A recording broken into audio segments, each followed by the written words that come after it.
We found ourselves stuck in a few times now where our 2007 Coachmen Freelander motorhome just wouldn't start. After a little investigation, I quickly determined that the old original battery terminal connectors had come loose. I decided to upgrade those terminals, and this video will show you what I chose as a replacement solution and what I had to go through swapping the parts out. Over the last 4+ years, we've traveled over 40,000 miles all over North America in our Class C motorhome. On more than one occasion, we found ourselves in sticky situations because our RV simply would not start. In the middle of a 2-month trip, we had just driven 8 hours from Yellowstone National Park to Provo, Utah. We were already a bit stressed out because the car we were towing behind our motorhome was dead. Its alternator had died about a week earlier when we were in Banff, Canada. There's an entire video we did on that fun experience. We found a Toyota dealer along our route in Provo that was going to replace the alternator for us, but first had to stop at our campground for a night before towing the dead FJ Cruiser to the dealer. We pulled into the campground's dump station, turned the engine off, emptied our tanks, and got back into the RV to start it up and move to our campsite. Dead as a doornail. Oh my God. What?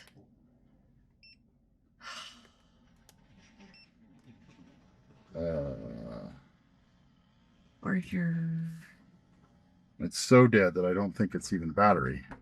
Oh my God. I know. It just keeps getting better, doesn't it? Is this a dip? Oh my God. Oh, that looks dangerously loose. Yep, that's what that is. All right. Wiggle off. Yeah, the burnt battery terminal's loose. That was not fun. I tightened those terminal connectors down good and continued to check them for the remainder of our trip without incident. It happened a few more times over the next year, always at what seemed to be the worst time. I decided it was time to replace those old battery terminal connectors with new, high-quality battery terminal connectors. It's winter here in the Seattle area, so I use this time to try and get as many RV projects done before we hit the road in the spring. This 32-foot motorhome is built on a 2006 Ford E450 van chassis with a V10 Triton gasoline engine. You can see the original Ford battery positive and negative terminal connectors here.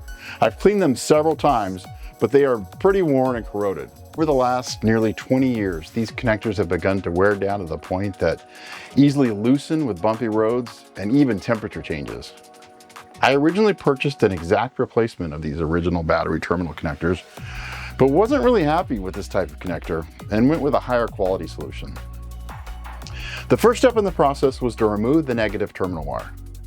You can see that even without really loosening the nut, that connector would slide without much force.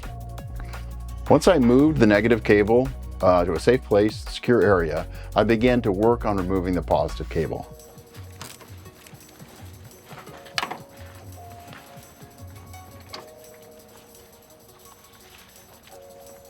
You can see that the positive cable was pretty short, and this meant a really tight space trying to remove the battery. The negative cable was also relatively short. I knew I wanted to extend both of those cables, which meant that I needed to find a good spot to mount 2 power distribution blocks.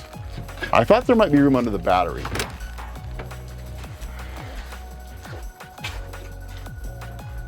Below the battery is a heavy-duty plastic tray secured by 4 bolts. I removed those 4 bolts and lifted the battery tray out.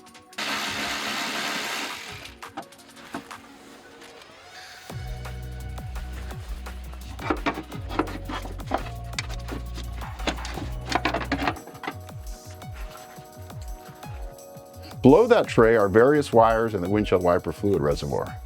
The metal brackets that battery tray screws into look like a good place to mount the positive power distribution block. While I was in there, I also wanted to resolve another headache. This little gadget is a 60 amp fuse for our DC to DC charger, the device that allows us to charge our house battery bank while we're driving down the road. That red button on the face is how you reset the fuse if it gets tripped from an overload on the circuit. Unfortunately, when the battery is in place, it's impossible to get your hand down under the fuse to push the reset back into place. I removed the fuse and turned it upside down, allowing for much easier access to the fuse reset button. Back to the real project of replacing the battery terminal connectors. There were several feeder wires coming off of the positive terminal connector that needed to be removed.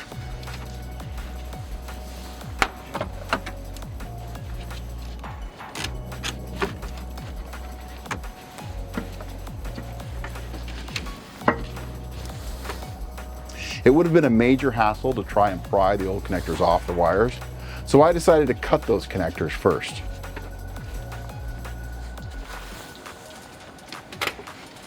First, I cut the positive wire and stripped back the insulation to prepare it for new wire cable lugs.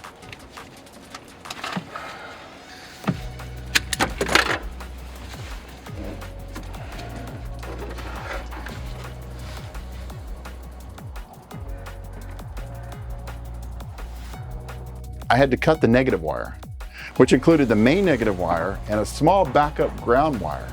I stripped the insulation on those wires too.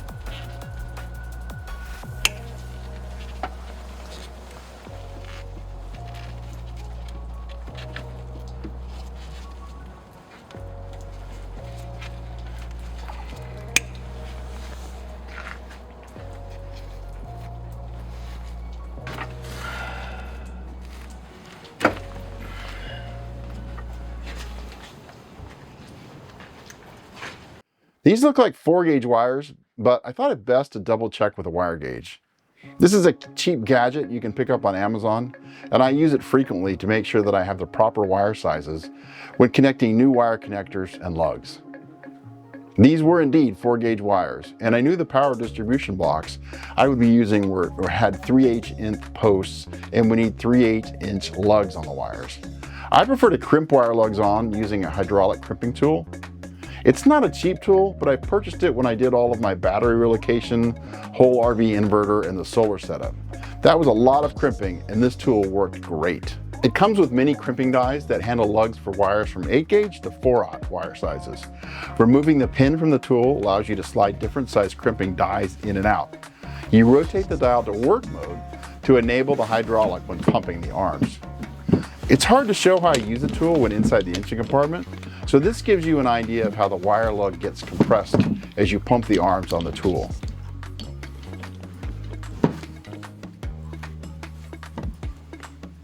I did the positive cable first. Tight space, but not bad, and the tool is easy to take small pumps and fully compress the lug. Next, I did the negative cable. This one had a bit more slack, so it made it easier for me to show how I crimped the lug. Once those lugs were securely fastened, I slid the heat shrink covering over both and used my heat gun to melt those over the wire and lugs.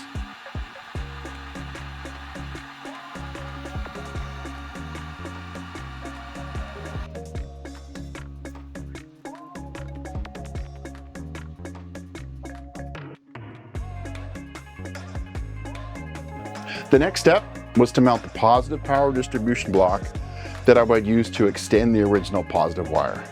This is a 250 amp rated distribution block with a tin copper bus bar. I chose to mount it under the battery because the location was an easy location to access and would be out of the way once the battery tray was put back in position. I marked and drilled 2 holes through the sheet metal. This would make it easier to screw in the sheet metal screws that hold the distribution block in place.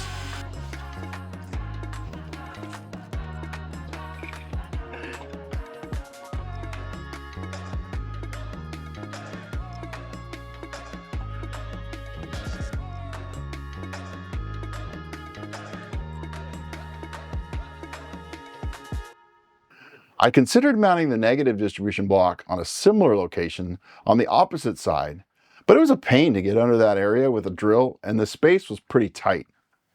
Instead, I found a large space on the sidewall that was easy to access. Now I moved to the garage to work on replacing these old terminal connectors. This gives you a better idea of how old, worn, and corroded those original terminal connectors were.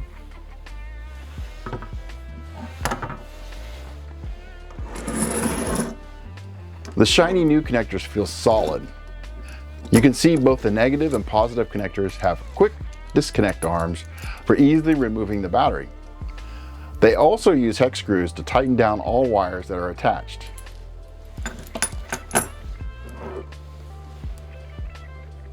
I needed to create wire extensions that would run from both the new positive and negative power distribution locks. I stripped the 4-gauge wires for both and then easily attached the new terminal connectors. I gave them a strong tug to make sure those wires were tight and secure. What a difference. The before and after really do look pretty dramatic, and they just feel more heavy duty than what was originally on the RV.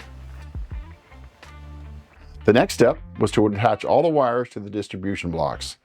I started with the positive block, sliding the wire lugs on, then bus bar, lock washers, and nuts.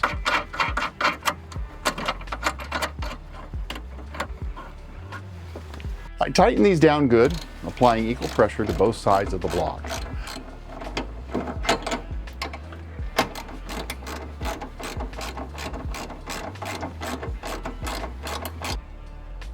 These aren't going anywhere. Then I did the same to the negative power distribution block. There was one smaller negative wire coming off of the frame that had originally just been wired into the main negative wire. I connected this to the new negative battery terminal connector and tightened it down. Next, I installed the distribution block covers on both distribution blocks. I dropped the battery tray back into place and tightened down the mounting bolts.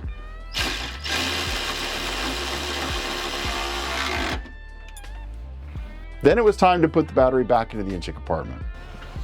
I was careful to make sure neither the negative or positive wires were in the way and could have possibly touched the battery terminals.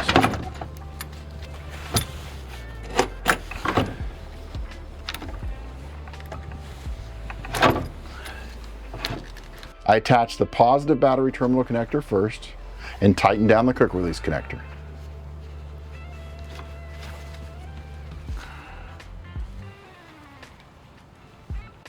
Then I moved on to the negative cable and carefully attached that new terminal connector.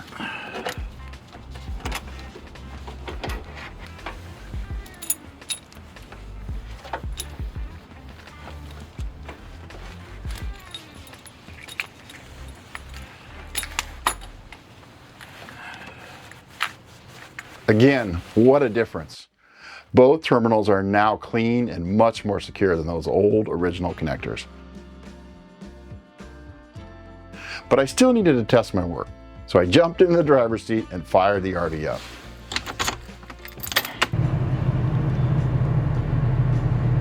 Success! All in all, it's a pretty easy project.